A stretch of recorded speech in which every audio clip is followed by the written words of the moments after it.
안녕하세요. 부자 나라가 어려운 나라 농사 짓는 걸 도와준다. 딱 들으면 되게 따뜻하고 좋은 이야기 같잖아요. 그쵸? 근데요, 만약에 그 도움이 사실은 아주 치밀하게 계산된 큰 그림의 일부라면 어떨까요? 오늘 바로 그 농업 원조의 숨겨진 이야기를 한번 제대로 파헤쳐 보겠습니다. 자, 그럼 가장 기본적인 질문부터 시작해 볼까요?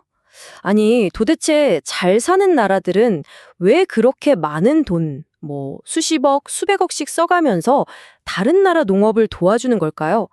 이게 진짜 그냥 착한 마음? 순수한 인류애? 아니면 혹시 우리가 모르는 뭔가 다른 속내가 있는 걸까요? 근데 이런 활동을 저희가 공식적으로는 공적개발원조, 줄여서 ODA라고 불러요.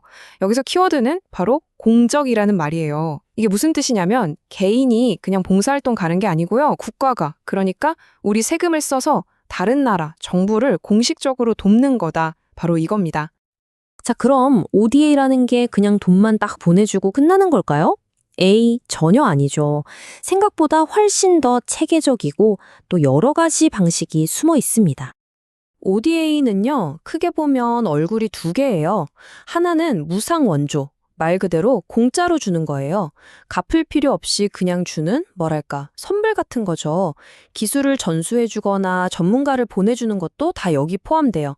자, 그리고 다른 하나는 유상 원조인데요. 이건 선물이 아니라 아주 값싼 대출이라고 생각하시면 쉬워요.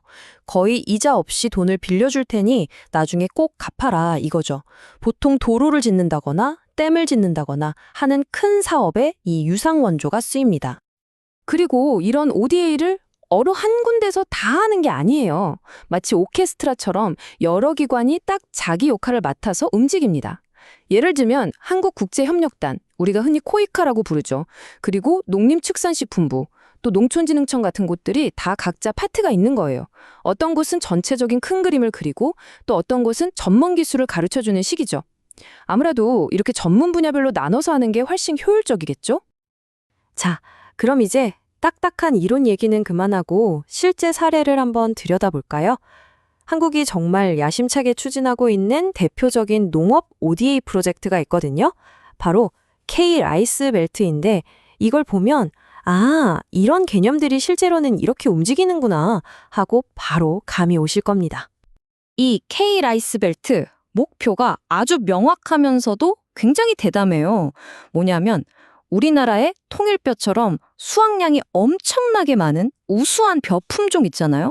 이걸 아프리카 7개 나라에 쫙 심어서 아예 그 지역의 식량 문제를 뿌리 뽑고 쌀 생산량을 확 늘려버리겠다. 이런 아주 큰 그림입니다.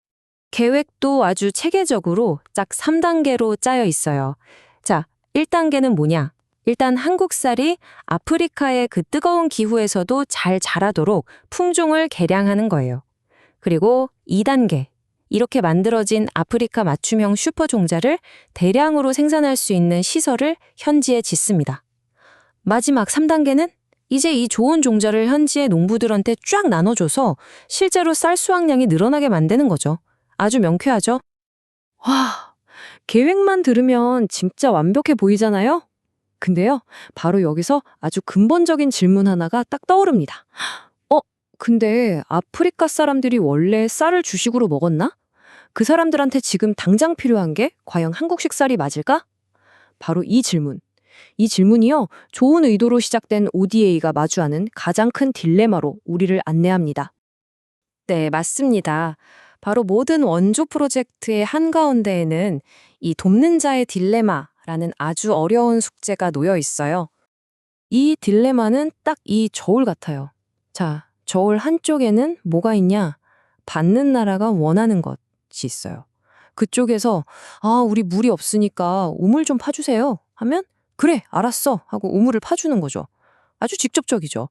자, 그런데 다른 한쪽에는 우리가 제일 잘하는 것이 있어요. 예를 들면 우리는 쌀농사 기술이 세계 최고니까 이 기술을 가르쳐 줄게 하는 거예요. 전자는 마음은 참 좋은데 비효율적일 수 있고요. 후자는 되게 효율적인 것 같지만 어쩌면 상대방한테는 전혀 필요 없는 걸 주는 셈이 될 수도 있다는 거죠. 바로 이 말이 핵심을 정확히 찌르는 거죠. 그냥 마음씨 좋은 조력자가 될 것이냐, 아니면 우리 국익도 챙길 것이냐.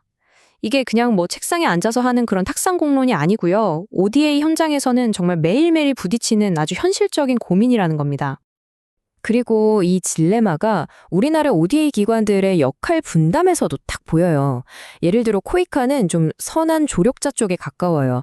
마을 전체를 보고 포괄적으로 접근하죠. 반면에 농림부는 가공 공장을 지어주는 것처럼 좀 더 큰 산업 프로젝트에 집중하면서 국익도 같이 생각하는 모습을 보이고요. 그리고 농촌진흥청은 그 중간쯤에서 기술 교육을 하거나 사람을 키우는 데 힘을 씁니다. 그러니까 기관마다 약간씩 철학도 다르고 서 있는 위치가 다른 거죠. 그래서 말이죠. 요즘 ODA의 판도가 완전히 바뀌고 있습니다. 예전처럼 그냥 일방적으로 우리가 너희를 돕는다 하는 이런 자선 모델이 아니에요. 이제는 함께 이익을 만들어가는 파트너십 모델로 진화하고 있는 겁니다. 이 흐름을 보시면 변화가 한눈에 들어오죠. 과거에는 정말 순수하게 돕는다 이런 인도적 지원이 거의 전부였어요. 그러다가 현재로 오면서는 이 사람들이 스스로 일어설 수 있게 만들어줘야겠다. 즉 지속 가능성을 고민하게 된 거죠. 그리고 앞으로는요. 여기서 한 걸음 더 나아가서 우리한테도 이득이 되는 윈윈 관계, 다시 말해 전략적 파트너십을 만드는 게 최종 목표가 되고 있습니다. 여기서 제일 중요한 키워드는 바로 상호이익, 바로 윈윈입니다. 이제 원조는 그냥 쓰고 없어지는 돈이 아니에요. 미래를 위한 투자라는 개념으로 바뀌고 있는 거죠. 한번 생각해 보세요. 우리가 도와준 나라에 나중에 우리 농기계를 팔 수도 있잖아요. 국제사회에서 우리 목소리에 힘을 실어줄 든든한 친구를 만들 수도 있고요. 또 한국에 와서 기술을 배워간 사람들이 나중에 그 나라의 리더가 돼서 우리와 더 깊은 관계를 맺을 수도 있겠죠. 이게 바로 현대 ODA의 윈윈 전략입니다. 실제 사례를 보면 이게 무슨 말인지 확 와닿으실 거예요. 예를 들어 아프리카에서 가축 질병을 막는 프로젝트를 했어요. 근데 거기서 그냥 기술만 가르쳐 준 게 아니라 우리나라의 좋은 동물용 의약품을 자연스럽게 쓰도록 한 거예요. 어때요? 지금 당장은 우리가 도와주는 거지만 길게 보면 우리 제품의 새로운 수출길을 딱 열어두는 거죠. 정말 똑똑한 전략이죠. 결국 ODA의 최종 목표는 이제 댐 하나 지어주고 쌀종자 한번 나눠주고 이런 단기적인 프로젝트로 끝나는 게 아니라는 겁니다. 도움을 주는 나라와 받는 나라가 서로 하나의 톱니바퀴처럼 맞물려서 함께 성장하는 그런 선순환 구조. 그러니까 지속 가능한 경제 생태계를 만드는 것.